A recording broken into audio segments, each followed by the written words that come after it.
Vinay Pillai sir is a head HOD of cornea department in Giridhar Eye Institute. So sir has lot of accolades in his name and is a pioneer in ocular surface disease management. Over to you, sir. Thank you. So refractive surgery in keratoconus. As I was telling Sanjana, this is a very wrong concept for me. Disclaimer: I don't do refractive surgeries in keratoconus. So coming to, let's briefly summarizing, this is my preferred choice for cross-linking. And in keratoconus, for me, the aim of treatment is to make the patient see well in whatever way it is possible and prevent the disease from progressing. So that is where the so-called plus procedures come with CXL. So any procedure combined with CXL, you can call it a CXL plus. So these are the various plus procedures available, and definitely I don't do clear lens extraction for keratoconus. I don't do any LASIK or PRK for refractive correction in keratoconus. Most of the cases which I see either which require cross-linking either undergoes a PTK or a topo-guided PRK. Then some of them intracorneal ring segments, and very few phakic lenses. This is what I do. Now we'll come to cross-linking with PTK. The machine which I have access to excimer, EX500. So we use a 6.5 optic zone with 8.3 millimeter diameter ablation zone, 50 microns ablation for all cases.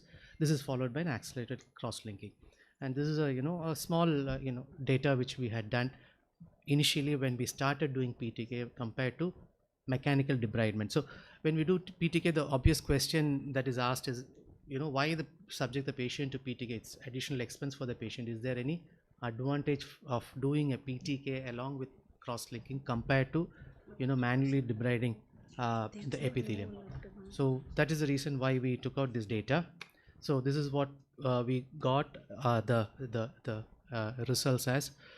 Vision, uncorrected vision improved early in this group of patients who underwent PTK. But then the best corrected vision, there was no significant change in between the groups. The group which had PTK with cross-linking was compared with mechanical debridement, showed a significant compared to the other one gain in the visual acuity compared to the manual debridement. More importantly, the loss of lines was much less in this group compared to mechanical debridement. This was kind of indirectly correlating with the amount of haze which was produced after mechanical debridement when we compare with PTK. Then there was no significant difference in any other parameters between the two groups. So when we compare these two groups, what we found was there was a rapid improvement in vision, better slight improvement in lines of vision or corrected vision, but more importantly what we felt was that the possibility of having a reduction in vision post C3R was much less in this group compared to mechanical debridement, and that is the reason why we prefer this procedure. Now practically in our institute, in almost all cases we do PTK. Okay, mechanical we have kind of shelved. Next comes the topo guided PRK. Now this gives a wrong impression that when we do topo guided PRK you are going to correct the refractive error. No, that is not the idea here. The idea of doing a topo guided PRK in keratoconus is to regularize the corneal surface, okay, to reduce the irregularity at the central 3 or 4 millimeters so that the corrected vision improves. It is not to give a spectacle free life to this patient, and that is not the idea. That's why I said that the idea is not refractive surgery here. It's to make the C patient as good as possible with whatever simple techniques which he can use. So this is the criteria which I follow. After the ablation there should be at least 350 microns of bed remaining, maximum ablation probably up to 60 microns, and the correction in topo guided PRK which I would aim for is about 60 to 70% of the cylinder. So whichever is lesser or is attained earlier, we do that. And then I use mitomycin. There are lots of reports coming that you don't need mitomycin in these cases, because when you're doing C3R, you are kind of killing the keratocytes and there is no possibility of haze. But then my clinical experience has been otherwise, so I use mitomycin in all these cases and then do a accelerated cross-linking. So as you can see here, there has been a significant amount of improvement in both uncorrected and spectacle corrected vision in these groups. And all these cases where the corrected means is spectacle corrected, because we are not thinking about contact lenses. So cylinder, again, significant reduction in cylinder, significant flattening of the cornea. So as you can see in this picture, the upper one is a pre-topo guided and the lower one is a post-topo guided. Though it doesn't look very different, though, what you can actually see here is, if you see in the upper one, the steep area, that the red area is slightly on the lower part, while in the lower one, the red area is slightly on the center part. That is exactly what is meant by regularization of the cornea.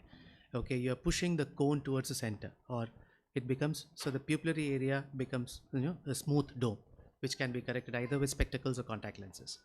And as you can see in this picture, there is a significant reduction in this Kmax. Okay. So yes, topo-guided PRK with CXL produces a good amount of visual improvement with significant flattening of cornea. Now, the other procedure which I do is a intracorneal ring segment that I use in TAX. It is a combined procedure, various techniques I have described, but then what I prefer is intact first, or ring segment first, followed by cross-linking. Generally, I don't prefer to do both together, because I would like to assess what is the effect of one and then proceed with the next one. So this is an example. Again, the idea here again is the same as topo guided PRK. You're just trying to push the cone to the center. Okay, and make the central pupillary area much more regular. Yeah, so this is the a difference map showing the post, pre, and then the amount of flattening the procedure produced. So CXL plus has got definite pluses, but in keratoconus management. But then in refractive surgery, personally, I don't do it and I don't advise. So this is a rough algorithm. This is not a perfect one, but this is what I generally follow in my clinic, with a lot of ifs, buts, additions, deletions based on each patient. Thank you. Thank you very much, sir. As rightly said, refractive surgeries in keratoconus is a very dicey decision, because we are responsible for their future corneal aberrations which are going to be created, or corneal bending. So most of the time the challenges faced is when a refractive patient comes and accidentally we find out that this patient is having keratoconus. So in these conditions, as sir said, if the vision is 6/6 and the patient is really eager to undergo a refractive surgery, we need to give them a reality check that in future their cornea can get damaged. So if the patient's age is about 35 years, most of the time if it's a male patient, then it is the patient's risk on which procedures would be considered. So that is why it's very important for us to tell them the true facts about refractive.